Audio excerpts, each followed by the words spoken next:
bahwa logika berpikir Kiai dalam buku tasawuf tadi sebagai kritik sosial itu rujukannya akan merujuk kepada buku Nash'atul Fikril Falsafi karangannya Dr. Ali Sami An-Nasyar. Kemudian setelah kami teliti ternyata Dr. Ali Sami An-Nasyar ketika dia mengkaji sejarah firaq dari awal sampai akhir itu rujukannya kepada kitab-kitab Mu'tazilah terutama Tabaqatul Mu'tazilah karangannya Ahmad bin Yahya bin Al-Murtada.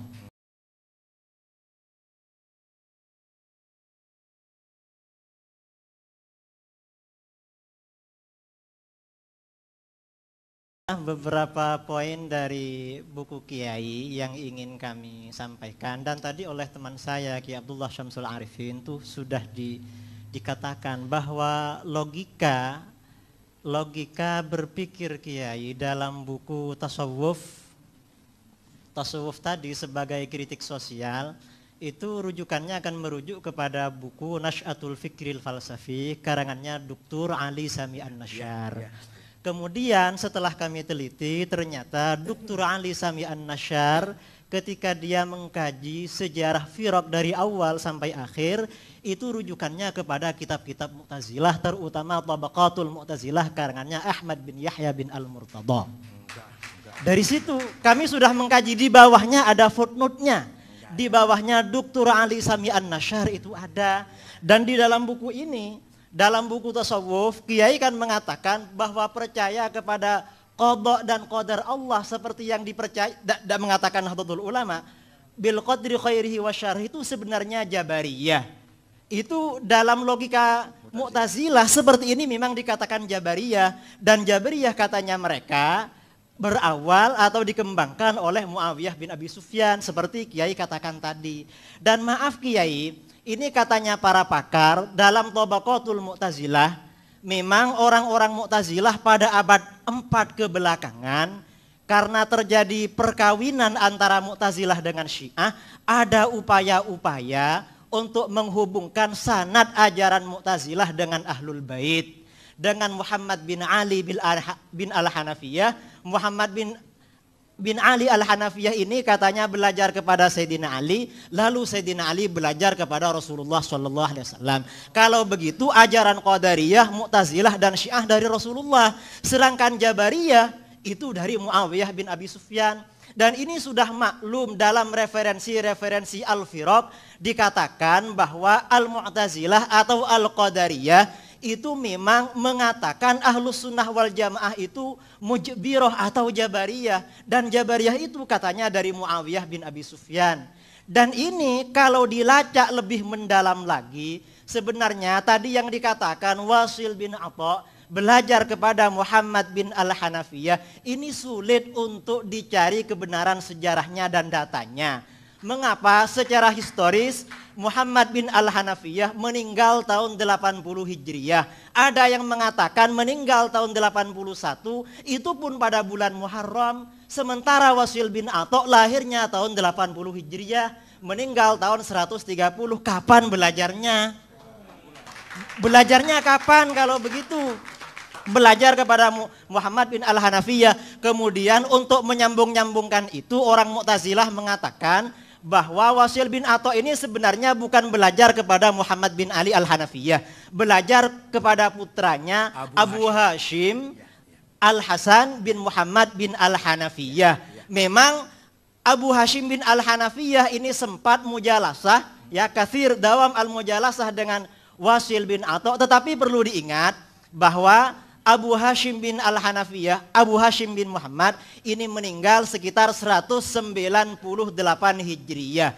Sementara Wasil bin Atha Al-Mu'tazili ini baru ketahuan ada data yang valid menyebarkan faham-faham yang keluar dari pemahaman gurunya Al-Hasan Al-Basri setelah dia pindah ke Basrah dan berguru kepada Hasan Al-Basri untuk mengetahui, untuk melacak bahwa pemikirannya Wasil bin Atha itu dari Abu Hashim apalagi dari Muhammad bin Al-Hanafiyah ini sangat sulit sekali karena riwayat-riwayat yang ada baik riwayat dalam kitab-kitab Ahlus Sunnah sendiri maupun riwayat dalam Tabaqatul Mu'tazilah atau Tabaqatul Syiah sendiri, tidak ada kutipan-kutipan tentang pernyataan Abu Hashim apalagi pernyataan Muhammad bin Al-Hanafiyah yang mendukung ajaran Qadariyah. Ajaran Qadariyah yang sebenarnya seperti diriwayatkan oleh Al-Imam Muslim dan Al-Imam Al-Bukhari dalam sahihnya serta kitab-kitab hadis yang lain itu sebenarnya dari Ma'bad Al-Juhani, dan Ma'bad Al-Juhani itu meninggalnya sama dengan Muhammad bin Al-Hanafiyah tahun 80 Hijriyah. Kapan dia mau belajar?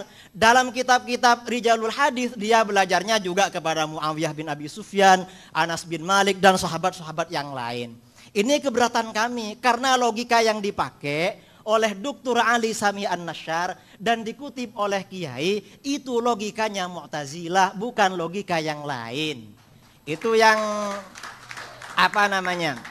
yang pertama. Jadi memang ada upaya-upaya dari pihak Syiah dan Mu'tazilah menyambungkan sanadnya kepada Rasulullah. Sementara Ahlus Sunnah wal Jamaah dicukupkan kepada Muawiyah bin Abi Sufyan dalam masalah qada dan qadar, karena itu dianggap Jabariyah. Sedangkan dalam masalah-masalah yang lain yang katanya tawassut, tasamuh, kemudian i'tidal, tawazun dan lain sebagainya, Kiai di sini katanya itu hanya fondasinya baru dari Hasan Al-Basri, bukan kepada ulama-ulama sebelumnya, apalagi kepada Rasulullah Shallallahu Alaihi Wasallam. Sementara menurut keyakinan kami, seperti yang ditegaskan oleh Hadratus Syekh Kiai Hashim Asy'ari, Ahlus Sunnah wal Jamaah, kata-kata as-sunnah sendiri oleh Kiai Hashim Asy'ari seperti beliau kutip dari kulliyatnya Abil Baqa Al-Akbari, itu dikatakan katanya at-tariqatul mardiyah al-maslukatu fid din salakaha Rasulullah sallallahu alaihi wasallam au man huwa alamun fid din kas-sahabi mathalan. Jadi memang keyakinan kita Ahlus Sunnah wal Jamaah ini justru sanadnya langsung bersambung kepada Rasulullah sallallahu alaihi wasallam. Dan ini memang menjadi kenyataan sanad-sanad keilmuan dalam berbagai bidang ilmu pengetahuan Islam semuanya rata-rata melalui jalur Ahlus Sunnah wal Jamaah sampai kepada Rasulullah sallallahu alaihi wasallam. Dan Mu'tazilah tidak punya sanad yang seperti itu. Sanad yang ada di dalam Tabaqatul Mu'tazilah itu hanya klaim belaka, dan seperti dikatakan oleh para ulama Ahlus Sunnah wal Jamaah dalam bidang riwayat orang-orang Syiah itu memang sangat lemah, semuanya ayalun ala ahli sunnah wal jamaah. Itu keberatan kami. Jadi mohon logika Mu'tazilah dan Syiah yang Kiai katakan ini sebenarnya aswaja, mohon itu dikaji ulang, karena itu tidak sesuai dengan data dan bukti sejarah yang valid dan dapat dipertanggungjawabkan secara ilmiah. Ini beberapa poin kritikan kami kepada Kiai tentang masalah nama Ahlus Sunnah wal Jamaah. Maaf, ini sebenarnya bukan dari Imam Asy'ari apalagi imam-imam sebelumnya.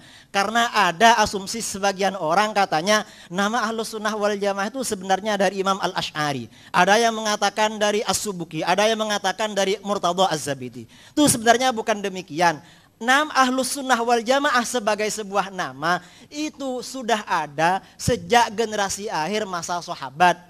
Riwayat dari beberapa sahabat yang pernah menyatakan lafadz Ahlus Sunnah wal Jamaah, diantaranya Sayyiduna Abdullah bin Abbas radhiyallahu anhuma. Ada riwayat juga dari Abu Sa'id Al-Khudri, ada juga dari Abdullah bin Umar radhiyallahu anhuma. Itu diriwayatkan dalam kitab-kitab tafsir, dalam kitab-kitab hadis dan lain sebagainya. Itu hanya sebagai sebuah nama. Tetapi Ahlus Sunnah wal Jamaah sebagai sebuah ajaran, kami yakini itu dari Rasulullah SAW. Ini sama dengan kita ketika membicarakan Nahdlatul Ulama. Nahdlatul Ulama sebagai sebuah nama yang munculnya atas prakarsa Ki Hashim Asy'ari beserta kiai-kiai yang lain. Tetapi sebagai sebuah ajaran, jauh sebelum lahirnya Nahdlatul Ulama itu sudah ada tradisi-tradisi, ajaran-ajaran yang dikembangkan oleh Nahdlatul Ulama. Ini yang menjadi persoalan dalam hati kami, karena bagaimanapun Kiai Said Agil ini ada di pengurus besar Nahdlatul Ulama. Tentunya kami lebih senang lebih simpati kalau tulisan-tulisan kiai ini memang lebih menguatkan terhadap Ahlus Sunnah wal Jamaah sendiri. Karena terus terang sekali kami ini yang di bawah memperjuangkan Ahlus Sunnah wal Jamaah. Sementara orang-orang Syiah menyerang kami dari sana sini. Lalu seakan-akan dari orang-orang sebagian pengurus NU yang mungkin pernyataan-pernyataannya tadi ya mungkin katakanlah itu keliru secara ilmiah, baik disengaja atau tidak disengaja, itu kan seakan-akan dia itu memegang tangan kami agar kami tidak memukul kepada orang-orang Syiah, sementara orang Syiah diberi keleluasaan, kebebasan untuk memukul-mukul kami. Ini yang menjadi persoalan kami yang ada di bawah, Kiai. Terus terang, kami di Jember pernah ada warga Nahdlatul Ulama sampai dipukul, dibunuh sama orang Syiah itu. Ini barangkali, kemudian maaf tadi sebagai kritik tadi terhadap sanad yang disampaikan oleh Kiai, sanadnya Kiai Hasyim Asy'ari dari Imam Asy'ari itu menurut kami ya dari mana itu banyak mengkoteknya ya, mungkin dihafal lagi lah Kiai ya. Ya mungkin lupa karena banyak mengkoteknya.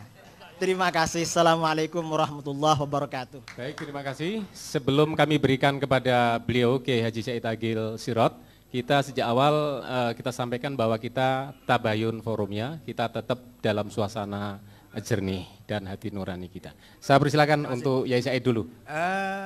Terima kasih. Ya namanya yatafaqahu namanya.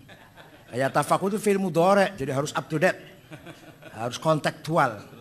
Kalau masih cara lama fi'il madhi namanya.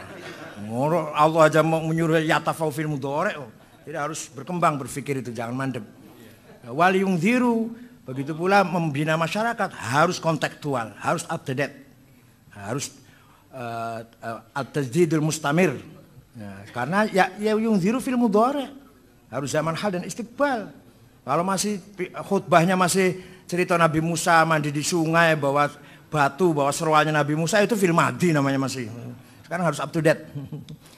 Nah, yang kesalahan-kesalahan itu karena saya nulis. Kalau saya nggak nulis nggak tahu salahnya kan.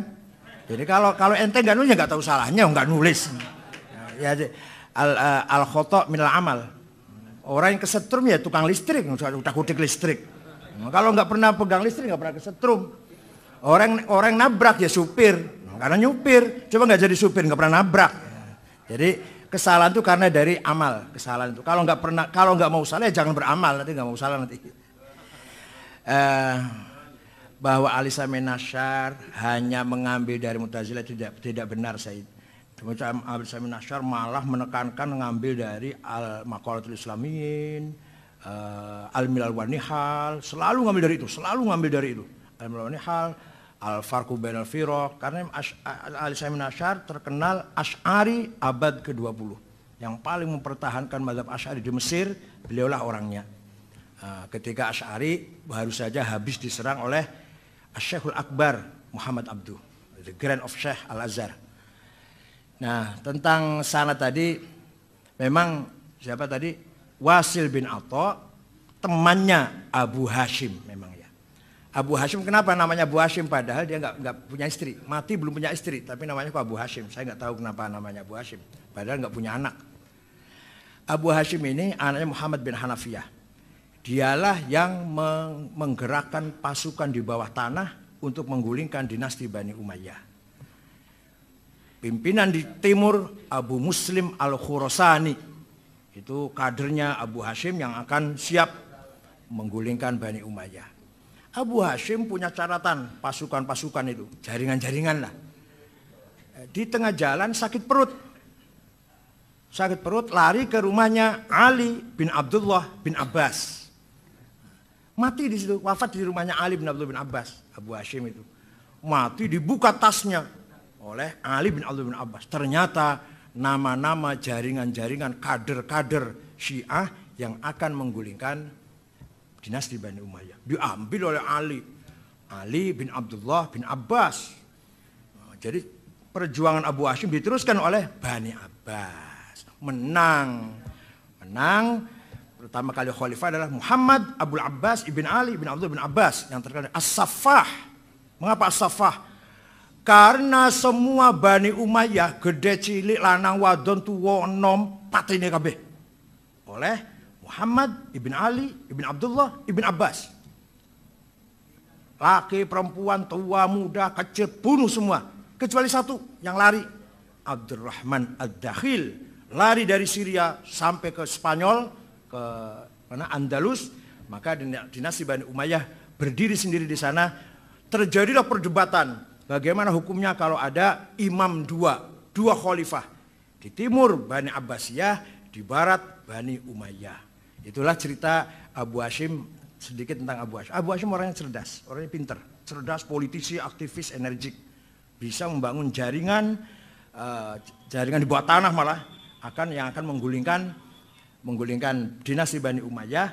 Ternyata tidak panjang umurnya, malah mati belum kawin, diambil alih oleh Ali bin Abdullah bin Abbas, yang nanti suksesnya khalifah pertama Bani Abbas adalah Muhammad Abul Abbas As-Saffah ibn Ali ibn Abdullah bin Abbas. Itu yang membantai semua Bani Umayyah sehabis-habisnya itu. Maka disebut As-Saffah. Jagal, apa jagal ya Saffah itu ya? Haus darah. Nah, itu sekitar itu. Jadi Al-Isami Nasyar mengambil dari Waqatul Islamiyin, dari Melawani Hal dan seterusnya. Masalah apa tadi? Gabungan antara Mu'tazilah dan Syiah ceritanya begini. Setelah Mutawakkil 'ala Allah berkuasa, maka tokoh-tokoh Mu'tazilah dipecatin semua dari lembaga-lembaga pendidikan, pecat semua. Yang tadi sebelumnya gajinya besar-besar.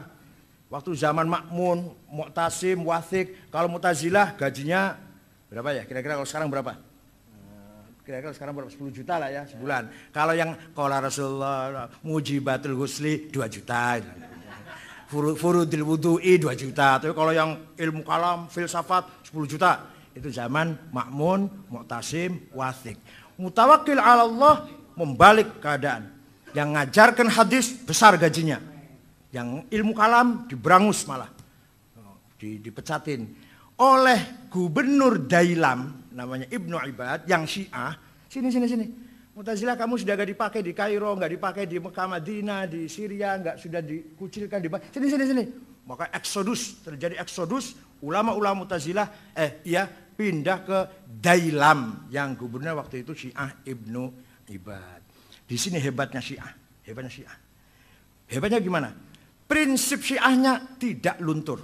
Tetap percaya pada wasiyah, ismatul a'immah, raj'ah, mahdiyah, taqiyah, tapi intelektual dibangun karena kemasukan Mu'tazilah. Dari sejak itulah Syiah bukan hanya partai politik, tapi juga gerakan-gerakan intelektual. Sampai sekarang embargo spare part pesawat oleh Amerika, iya. Amerika melarang ngirim onderdil pesawat ke Iran. Ya wes ora apa-apa, gawe dhewe. Sampai sekarang spare part onderdil pesawat Iran itu bikin sendiri. Enggak usah beli dari luar negeri karena diembargo oleh Amerika. Dan sekarang satu negara yang melawan Amerika ya Iran. Lepas dari mazhabnya salah, klerus lah, apa kufur, apa pokoknya yang sekarang satu-satunya orang yang berani menantang Amerika itu Syiah. Satu negara yang tidak punya utang juga Iran. Satu-satunya yang membela Palestina terang-terangan usul ono basa-basi ya Iran. Padahal Palestina tidak ada Syiah.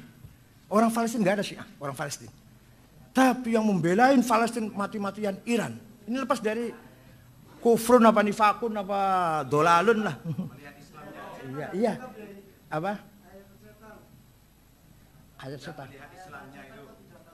Mohon tidak disela dulu ya, biar selesai. Ya, jadi enggak ini bukan begitu. Ini sisi positifnya Syiah, sisi positifnya Iran. Adapun beda dengan kita ya, tapi ada positifnya. Sekarang satu negara yang bisa memproduksi uranium menjadi tenaga nuklir. Nah, kalau kita kan masih memproduksi mandoan, keripik tempe, Iran sudah memproduksi uranium. Tentang sanad tadi, yang mengkotik tadi sanad ahli sunnah, itu dari tahun saja. Kita lihat dari tahun dan dari pengaruh. Syehristani terpengaruh Ghazali. Rozi terpengaruh oleh Syehristani. Itu saya bacanya di situ. terpengaruh. Jadi ini berarti gurunya. Guru bukan berarti harus ngaji face to face, enggak. Tapi kepengaruh. Seperti saja muridnya Mbah Asy'ari, saya nggak pernah ngaji sama beliau, tapi saya terpengaruh pikirannya. Atau ada orang mengikuti pikirannya Gus Dur, berarti muridnya itu, walaupun nggak pernah kenal dengan Gus Dur. Nah, jadi sana tadi pengembangan dari pola pikir sebelumnya, saya anggap itu gurunya, minimal melalui kitabnya, melalui tulisannya. Imam Syahristani sangat terpengaruh oleh Ghazali, Imam Rozi sangat terpengaruh oleh Syahristani, Imam Sanusi sangat terpengaruh oleh Khalduddin Al-Ijzi dan seterusnya. Apalagi tadi yang satu lagi apa? Masalah Syiah bunuh orang, ahli sunnah juga bunuh orang ya banyak. Itu masalah pribadi, kelakuan pribadi, bukan karena Syiahnya kemudian bunuh orang. Yang ahli sunnah bunuh orang juga ya. Ya, yang tiap hari carok juga banyak ahli sunnah semua. Enggak masalah kelakuan, bukan masalah madhab lah. Yang ahli sunnah korupsi ya banyak.